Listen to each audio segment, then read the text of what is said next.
Hey guys, welcome back. It is the return of Three Dads Talk with one dad.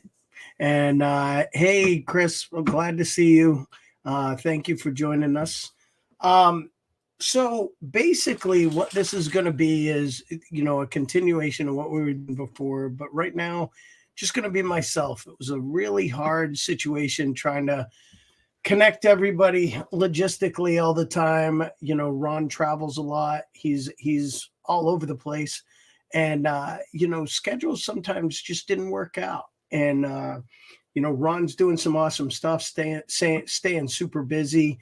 Uh, you know, we wanted to continue on doing things, but it was just getting so hard logistically trying to work everything out. And I want to keep it super casual like we did before, but I also want to be able to help you with some tips, tricks, be able to talk about current events, get some feedback. And I would love to start bringing some of the people on that attend the parks, that we bump into in the parks, that we see, that we share some experiences with, and just get your own personal reviews, your own personal tips and tricks, things you do to make your vacations easier when you're visiting theme parks, and just get some different viewpoints.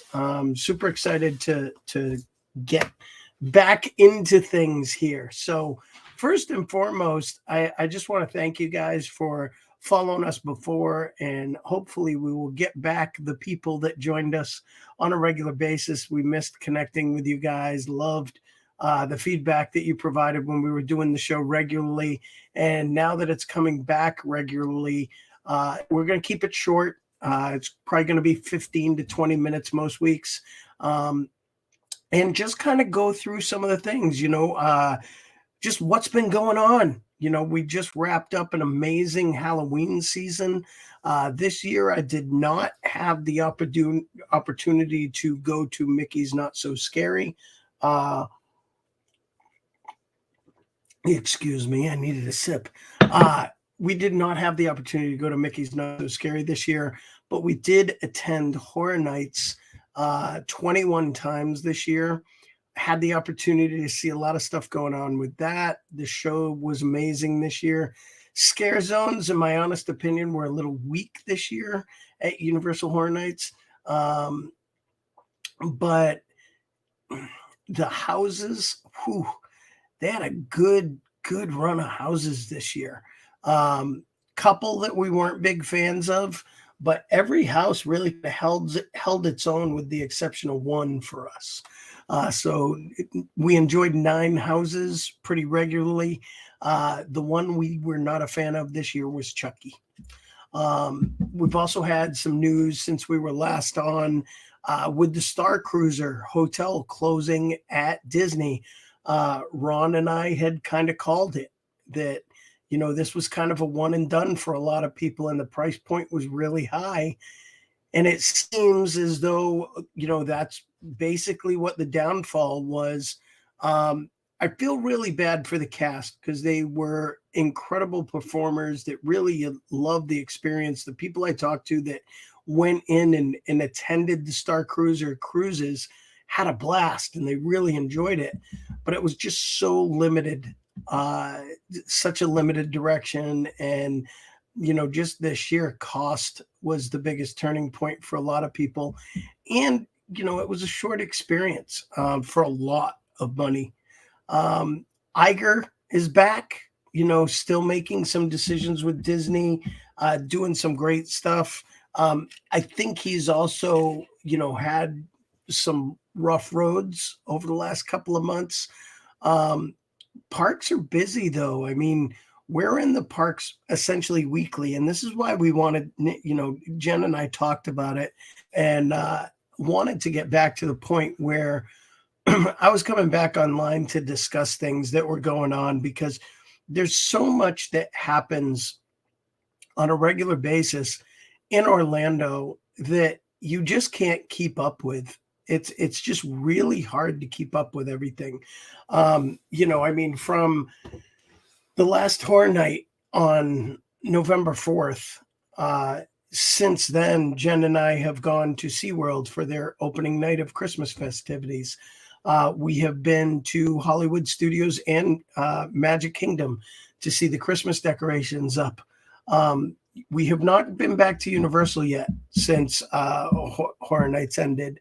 We will be going back to Universal soon. I want to get back on Velocicoaster and Hagrid's. We haven't ridden those since probably September.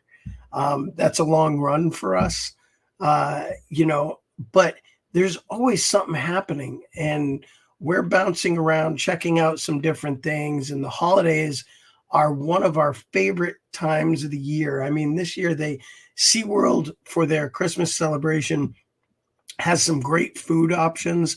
We're looking forward to going back and trying some of the food. Their decorations were impressive. The night show looks amazing. We're really looking forward to being able to enjoy a SeaWorld Christmas this year as well. Universal Christmas. We will be blacked out at Disney over Thanksgiving and over the 2 weeks of Christmas. Little bit of a bummer, but we can go to Universal in the meantime. So hopefully all of you have been doing amazing. I know, Chris, I know you have a trip coming up next year that we're working on. The parks have been really cool. Jen and I had the opportunity to go into Magic Kingdom on Sunday, and we got to ride Tron. We had to bring a friend to the airport in the morning, and when we drive over from where we live, it's about an hour to the airport, 45 minutes or an hour. And then from the airport to Disney, it's another 25 to 30 minutes, depending on which way you go and how traffic is. But we drove over from the airport and we went to Port Orleans and visited the French Quarter and went in and had beignets.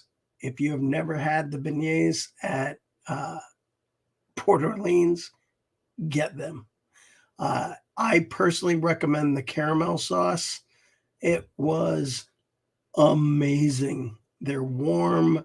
They are so delicious.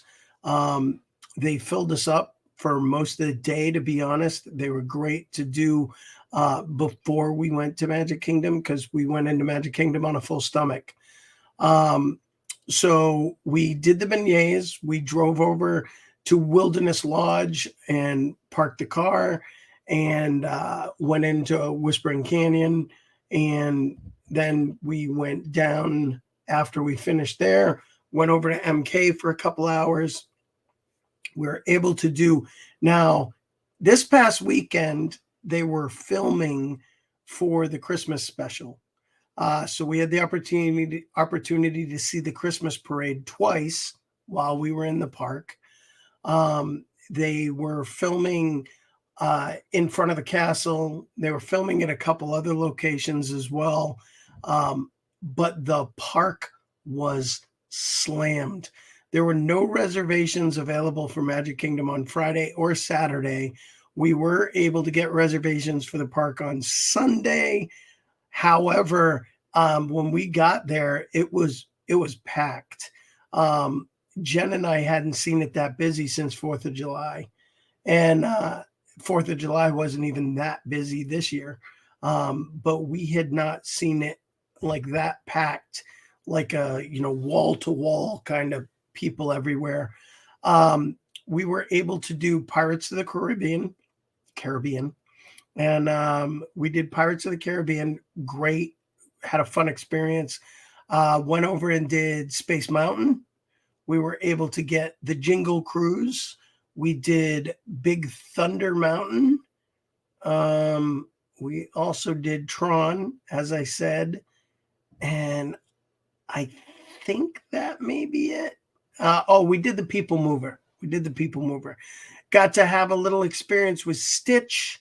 I posted about it on my personal page and in the one of the Facebook groups I'm in, that he was with a security guard came over and kind of questioned him with his attendance. And I got a couple cute pictures of Stitch being interrogated by security. Not sure if he was misbehaving or not. Things have been pretty good, though. We've had a lot going on. Tegan had the opportunity to spend the month of August with us here. We had the opportunity to do a VIP tour at Universal Studios, which I do want to talk about on another episode. I want to make sure that we're touching base for any topics that you guys want too. So if you watch this on replay, or you are around at one of the parks, we are going to try to do some live work at the parks once in a while. I may try to go over on a Tuesday night and catch like an 8 p.m. broadcast where we can kind of go live from the parks for our show once in a while. I think that would be fun. I want to try to do a few different things this time around. And I'm really looking forward to moving forward with doing things for you guys. Again, we're going to try to keep it to 15 to 20 minutes, super simple. But if you have topics you want us to breach, if you have questions you want us to answer, or you want anything information-wise, please post it in a comment, DM me direct. Like, you can send me a message. You can put it in the chat here on the podcast, whatever you'd like to do. We will be going live on Facebook at 8 p.m. on Tuesdays every week. You can join us then. We wanted to make it a little earlier for people so they could still get their rest and get some sleep. But it's just quick, going to be a short run and short episode every week, and just kind of touching base and keeping up with things. So a lot of the holiday stuff coming up. I'm going to start putting together some short videos and pictures and together, just some different things you can look at for our experiences. Obviously, I'm still working as a travel agent. I'm also selling insurance during the day. So if you need life or health insurance, shameless plug, feel free to reach out. And I'd love to help you get taken care of and get covered. But as far as the travel agency business, I am still booking people's trips for Disney. Got a lot going on right now with that. A lot of people reaching out. Feel free to reach out and get some information. I can get you set up for as little as $200 down, and you can make payments until it's 30 days prior to your travel time. That's when you have to pay the balance off. We can do the same thing for you for Universal. I also have SeaWorld vacations available, Discovery Cove, whatever you want to do, reach out. If you just have questions for me, more than happy to answer those as well. I can give you tips and tricks on where to stay, how much time to spend at places. Our Express Pass is worth it. Not really, but if you stay at a deluxe resort at Universal, you get 2 days of them for free for your entire party. So buying one night of a room at a deluxe resort is worth it to get the 2 days worth of Express Passes. The VIP tour that we did with Tegan for her birthday, is it worth it? 150 million%. It was one of the greatest days we've had at Universal. It was amazing. We did everything. We saved over 8 hours of our day not waiting in line because we could walk right onto the rides with our tour guide, Naomi, who was fantastic when we did our tour there. So there's always a lot to learn. There's a lot to take in, but I want to make sure we're doing everything we can to have you guys feel taken care of. That's the ultimate goal here. So again, going to keep it short and sweet tonight. We're at about 15 minutes. I'm going to wrap it up, but wanted to let you know we will be back every week. And if you have topics or suggestions, comment on the Disney Single Parents in the Disney Single Parents group. Feel free to comment on Hawk at Mickey World Travel on Facebook. You can also comment directly here in the podcast comments. Just comment on the video on the platform of which you see it. It is on our Rusty Hawk Productions YouTube channel as well. We have it up there. But want to thank you guys. Hope everyone has a great Tuesday. Welcome back. And again, looking forward to talking to you guys, seeing you more on a regular basis, and just truly getting some time to spend with like-minded people who enjoy the heck out of the parks. You guys have a great night. Thank you so much.